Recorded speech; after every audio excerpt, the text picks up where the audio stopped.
look at that nice bright picture.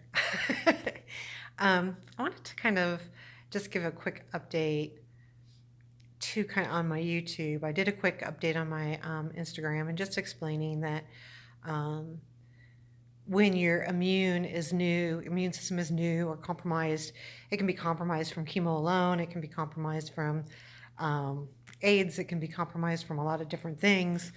But there's a lot of actually things they do for cancer that cause that.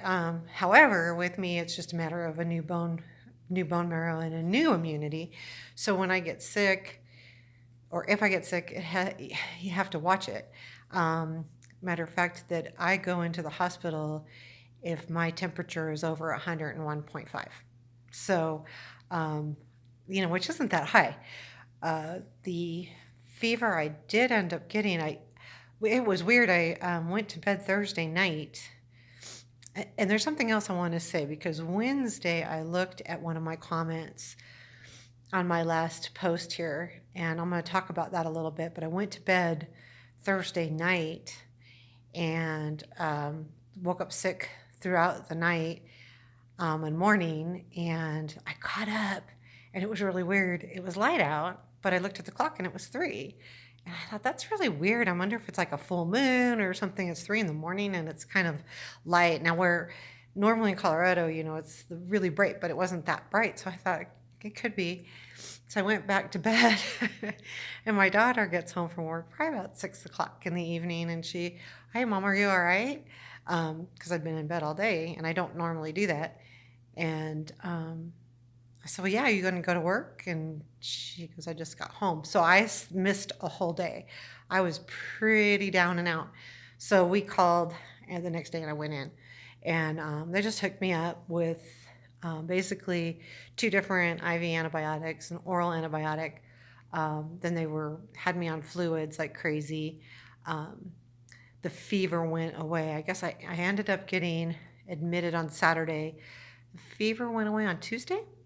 So it lasted a few days.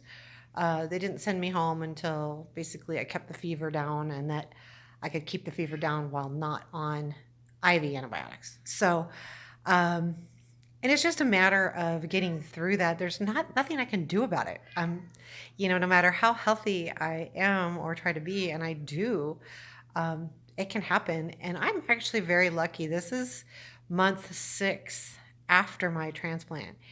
And to be quite honest, this is the first time I've gotten a fever of any kind.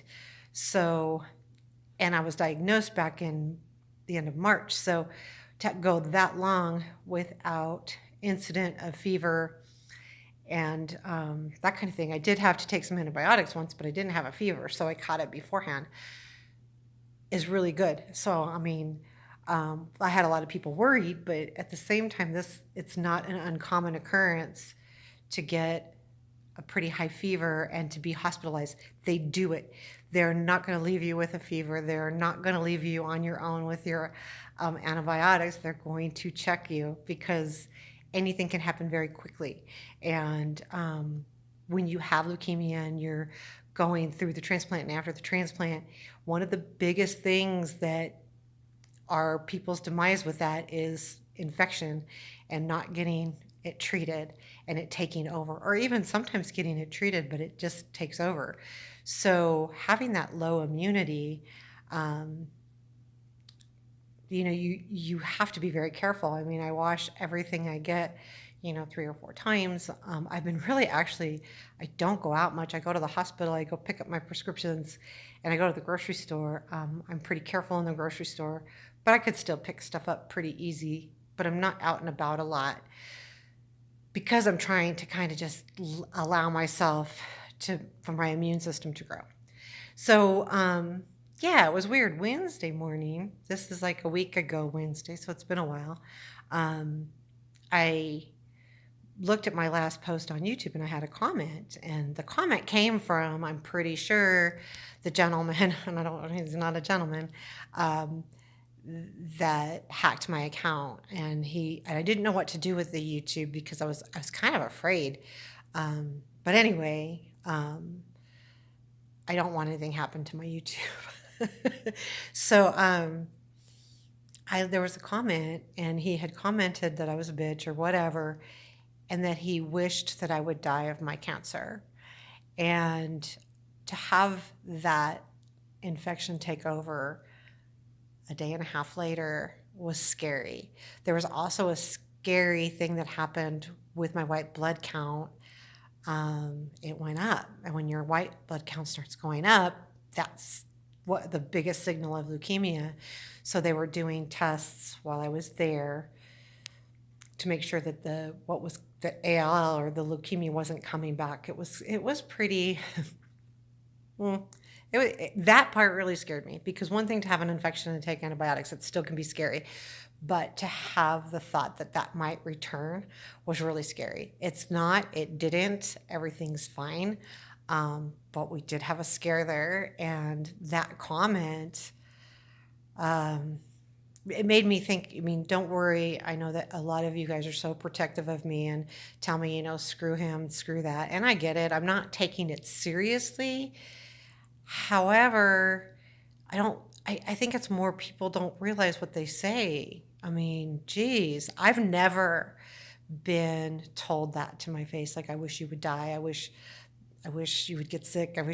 I've never been told that. So it kind of threw me for a loop. I get it that there's anger and you can be angry at somebody and maybe not think the best of thoughts, but when you've verbalized them and told that person out loud, wow, that's gutsy. So I've blocked him, and he shouldn't be on here, but it was all such a huge little coincidence rolling into one. It just really bothered me. So I'm back on the mend. I don't feel 100%. My body is really like all messed up because of all the fluids. So my body's shape is all out of whack. I'm just pretty much not quite there. I feel pretty good. My stomach's a little like, do I really want to eat that? I'm not eating, so I'm okay. It's just things don't really sound that good. So I thought I would just drop in, and look how pretty the Christmas tree looks. It looks really pretty. So have a beautiful evening and weekend. I'm going to go watch the Broncos. This will be uploading during the Broncos. It takes forever. So have a beautiful weekend. We'll talk to you soon.